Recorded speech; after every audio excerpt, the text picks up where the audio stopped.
Rally వెళ్ళిపోదామా? పత్రికా స్వేచ్ఛను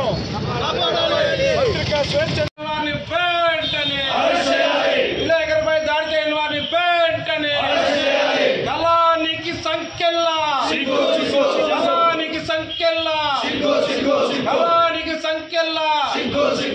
మీడియా రక్షణ కొరకు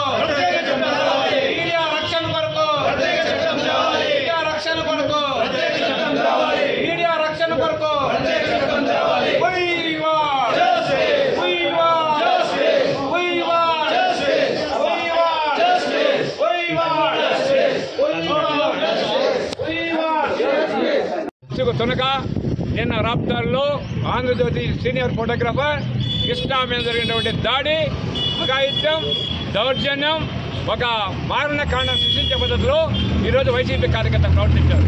స్వయాన రాష్ట్ర ముఖ్యమంత్రి ఈ రాష్ట్ర ముఖ్యమంత్రి సభలోనే ఆయన కళ్ళెదుడుగానే ఈరోజు ఇలాంటి దౌర్జన్యం జరుగుతున్నాయంటే ఈ రాష్ట్రంలో ఏ పద్ధతిలో భద్రత శక్తి కాపాడతారు, ప్రజలు ఎక్కడ నచ్చినట్టు కల్పిస్తారు వీళ్ళు. కాబట్టి ఈ రాష్ట్రంలో చెప్పేదంతా కూడా ప్రజాస్వామ్యం అన్నాడు, ఆయన సిద్ధమన్నాడు. దేనికి సిద్ధం అర్థం కదా? విలేకరుల మీద దాడి చేసేందుకు సిద్ధమా? దౌర్జన్యం చేసేందుకు సిద్ధమా? వాళ్ళ ప్రణాళిక పత్రికా స్వేచ్ఛ లేకుండా వాళ్ళు హరించడం సిద్ధమా? మొత్తం రాష్ట్రంలో సిద్ధం అంటే ఈరోజు పత్రికా విలేకరులు లేకుండా పోవాలా, ఒకే పత్రిక ఉండాలా. అంటే పత్రికా స్వేచ్ఛ అంటే ఒకే పత్రిక ఉండాలా? పత్రికా స్వేచ్ఛ అంటే అన్ని పత్రికలు ఉండాలా? ఏ పత్రిక ఏ పార్టీకి సంబంధం లేకుండా ఉన్నా కూడా వాళ్ళు వార్తలు ఇక్కడికి రాస్తుంటారు, వాళ్ళ మీద గౌరవించాలా. విలేకరులు మేనేజ్మెంట్లో ఉంటే మేనేజ్మెంట్లో కూడా చేసుకో. నీకు దమ్మంటే ఆంధ్రజ్యోతి మేనేజ్మెంట్ మీద డౌట్ చేసుకో, ధైర్యం అంటే విలేకరుల మీద కాదు. విలేకరులు అనే వాళ్ళు అక్కడ ఈరోజు రోజువారీ వార్తలు రాసుకుంటూ అలాగే పది ఉద్యోగం కోసము జీతం కోసం పనిచేసేటువంటి కార్యకర్తలు వాళ్ళు ఒకవేళ వర్కింగ్ జర్నలిస్ట్ ఈరోజు కలం కార్మికుల మీద దాడి చేస్తే హక్కు వివరించారు. నీకు దమ్ముంటే మేనేజ్మెంట్ మీద చేసుకో, ఆ దమ్ము లేదు మీకు. విలేకరులు కనిపిస్తారు, విలేకరుల మీద దాడి చేస్తారు, వాళ్ళు చిత్త కొడతారా?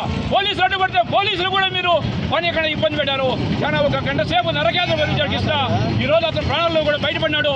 ఈరోజు వెంటనే ఈ ఘటన పైన యాక్షన్ తీసుకోవాలా, వైసీపీ గుండాలందరినీ కూడా అరెస్ట్ చేయాలా, రాష్ట్రంలో పత్రికా స్వేచ్ఛ కాపాడాలా, మీడియాకి సపరేట్ కమిషన్ ఇవ్వాలా, ఈరోజు రాష్ట్రంలో సపరేట్ హక్కులు ఏమైనా కావాలా. ఈరోజు రాష్ట్ర ప్రభుత్వం అనేది పూర్తిగా నిర్వీర్యం అయిపోయింది, దౌర్జన్య కాండ కొనసాగిస్తూ ఉంది. ఇంకోసారి కాదు, ఇంకోసారి ఇస్తే ఏమవుతుంది అర్థం కాదు. ఒకసారి ఇచ్చిన దానికి విలేకరులు దాడి చేస్తున్నారు, ఇంకోసారి కావాలంటే ఆయనకి ఏం చేస్తారు? ఆయనకి ముఖ్యమంత్రి ఇంకోసారి ఇస్తే మొత్తం నాశనం చేస్తారు. సర్వనాశం. అన్ని మీడియా వద్దు, అపోజిషన్ పార్టీలు వద్దు, మీడియా వద్దు, పత్రికలు ఏం లేదు, ఒకే కూడా ఆయన ఉంటే చాలు. కాబట్టి ఈ పద్ధతిలో వన్ మ్యాన్ షో జరుగుతుంది రాష్ట్రంలో.